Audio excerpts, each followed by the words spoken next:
Well, hi everybody. Welcome to Aged to Imperfection. I'm Linda Lou, and this is my buddy Pam Pace. Pam Pace.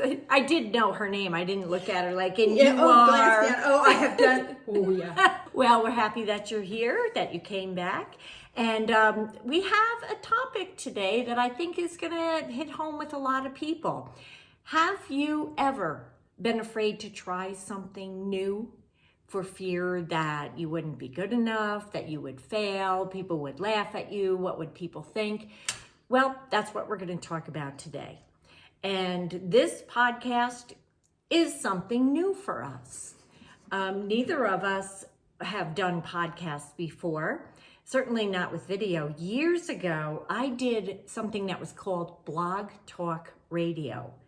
And I mean, this was like maybe in 2008. And that's almost 20 years ago. And that was just audio.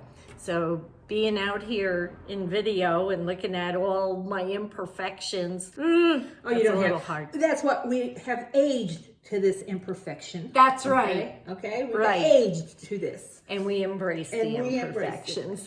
How do you feel about starting something new, whether it's this or a new acting job? So many things. When you mentioned this topic as a topic, so many things went through my brain. I'm thinking, oh my gosh. I mean, I literally could go back 50 years, to when I first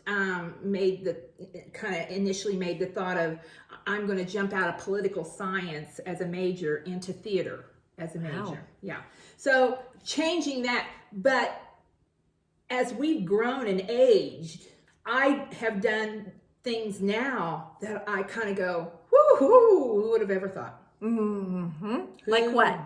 Well, when it's kind of starting this acting career at this stage of the game. Uh-huh.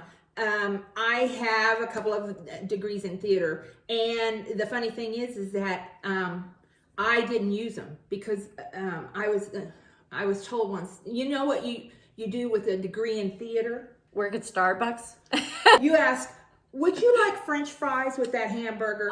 Basically, that's what a theater degree will get you. And so I didn't use those degrees. And then when COVID hit, and we've already retired out here, and I'm like, well, what the hell am I going to do sitting around doing nothing? I'm going to go out and get headshots. I'm going to go out. And at first, there was a little trepidation because I didn't want anyone to know that I was doing this. I was like, oh, they'll think I'm crazy. Yeah. They'll think that old woman's lost her mind. Here's a question. Whose opinion were you worried about? Friends, people who knew you a long time. We both are lucky enough to have our mothers. And don't tell me your mother's voice isn't going in the back of your mind. And I've been I don't know, I think Dee Dee has been the same way with you, that my mom has been with me. Okay, go on and do it. Yeah. I mean, never, Yeah. My mother thinks I can do anything. Yeah. Yeah. And so does mine. And maybe that's why we're here right now. Maybe. Yeah. I mean, we've been lucky enough to have very strong women. Yeah. 93, 94. No, Dee Dee's only 91. Oh, 91. Whoa, she'll kick your ass for saying that. Oh, yeah. But we've had strong women behind us. And so having that as a kind of a impetus to go on and do things makes it a lot easier than these gals that I know that have been told their whole lives that they weren't good enough. Yeah. My mother, I mean, ever since I was a kid, she would tell me, oh, you're so smart, you're so beautiful. Well, I didn't think she was lying, But not everybody has a mother like that. Or even if they do, somehow they hook up with a partner who will knock them down. Who may feel threatened by their success. And be like, well, you can't do that. So... And that happens a lot to women. Yeah. I think that more to women than ever because women have we are lifter-uppers. Generally, we push them, whereas a lot of times we don't get that. And again, I have to go back to her husband and my husband. Mm-hmm. We're very fortunate now in this stage of our life Yes. to have two men who are 100% behind Yes. us and are out there pushing us to do this. So we're lucky in two regards, Mm-hmm. you know, having mothers and having husbands. But, you know, sometimes these women, I feel sorry for a woman who wants to do something different because they are limited by. Right. If they don't have maybe a supportive partner, or maybe their parents would always kind of like passive aggressively cut them down. So how do people who feel kind of alone in that way, how do they find the strength to go, you know what, I'm going to try that? I was watching last night a really good movie called Eleanor the Great. Is that with June? Yes. Squibb, is that her Yes. name? Yeah. And she's about 94. She is. Acting. Yes. And that's a new movie. And She's it's acting at and 94. Scarlett Johansson was one of the producers of this movie. So, but in this movie, it made you think about how that woman, and watching her as an actress, she's just phenomenal. Yeah. But how she hasn't given up, and the story in this Eleanor the Great is about that. How you have to sometimes go out there on a ledge Mm-hmm. and take that step. But I don't know. There's women that I know who just haven't, they want to do things. They really do. And some women who feel maybe that they've been limited by others in their lives. Yeah. You know, they won't do it because, oh, he'll think Right. Well, I'll tell you, when I first started doing comedy, which was back in 2003, I had just moved to Las Vegas by myself. I didn't know anybody here except for the people in my divorce support group. And I got on that stage and it scared the shit out of me. And I mean, I had diarrhea all day. And at some point, I want to do a show about how to overcome stage fright because I know a lot about that. But my point is, I would never have tried doing comedy in Albany, New York, where I'm from, because people already had a preconceived notion about, oh, well, Linda, you know, she was nice, but not really funny. Nobody thought, I wasn't a class clown. Nobody thought of me as being funny, but being here and not knowing anybody, I had nothing to lose. And I think the bit of advice from that would be, if you're thinking about trying something new, don't tell anybody. I didn't tell people back in Albany I was going to do comedy because they would have been like, what? Well, you know what? I sent my jokes to Johnny Carson when I was 9 years old. Something was there. And, you know, along the way, like I said, I wasn't a class clown. They thought I was nice, but they didn't think I was funny. But the seed had been planted way back then. So I think one of the things, a piece of advice that I would offer is, if you're thinking of trying something, keep it to yourself. Or maybe some people who really don't know you that well, and get support from them. I've been really lucky my whole life because I was the class clown. And so people kind of expect me to be that weird one. And I have always been that weird one in my group. You know, oh, well, you know, Pam Pace, you know, she's... I believe that.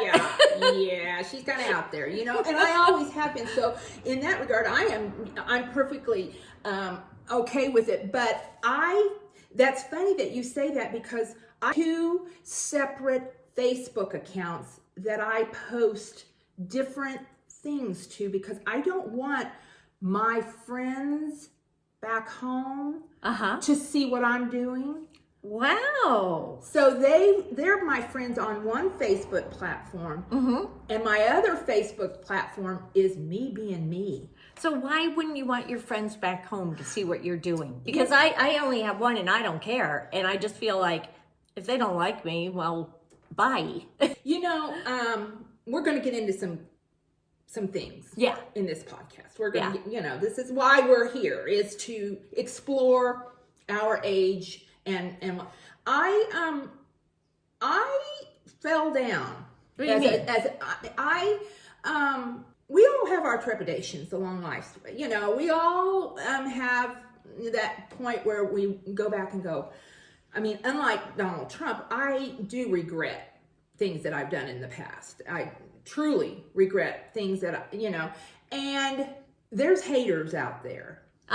That no matter what you do and how much you try to not be that person that you were then, they're always going to remember what you did then.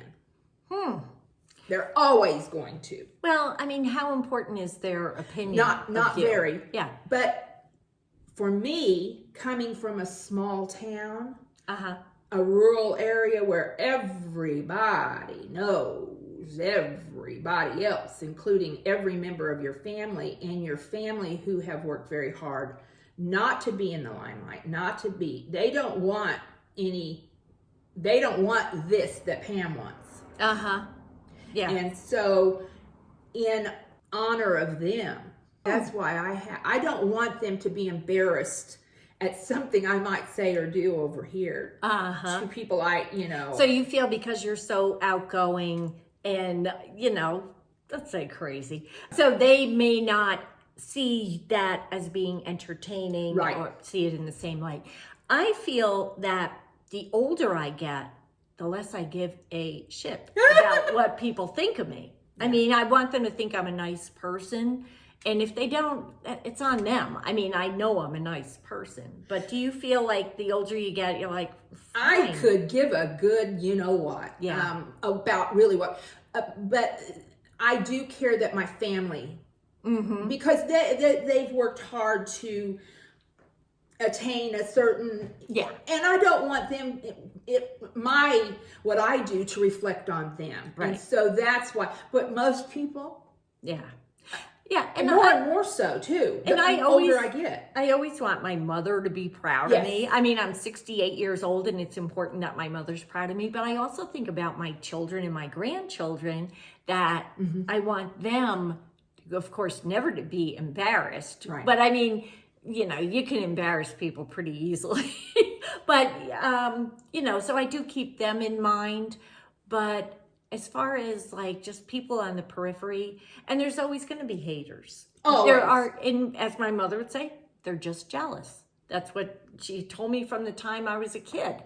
Anybody who didn't like me, which really wasn't that many people, but if they didn't, I'm like, oh, they're just jealous. Yeah. And that's true even at this age. Because there are people that do not want to see you succeed. Oh, very much so. Very much so. And when you have a friend, a good friend, that you wonder sometimes if they really are backing you. Yeah. A good friend. Yeah. Are they? Yeah. And no names will be named, but you think, do they really want me to do, because they're just, you're doing something they don't have the balls to do, and they know it.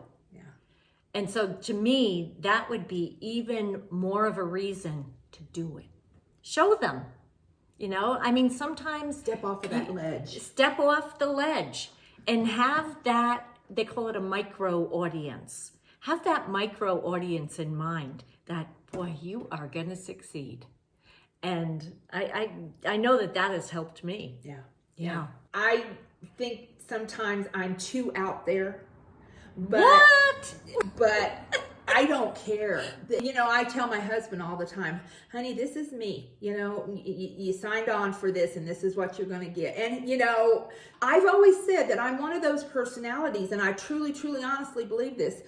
You either really like me or you really don't. Yeah. I'm not an in-between person. It's like, oh, yeah, she's okay. No, you either really like me or you really think I'm a bitch.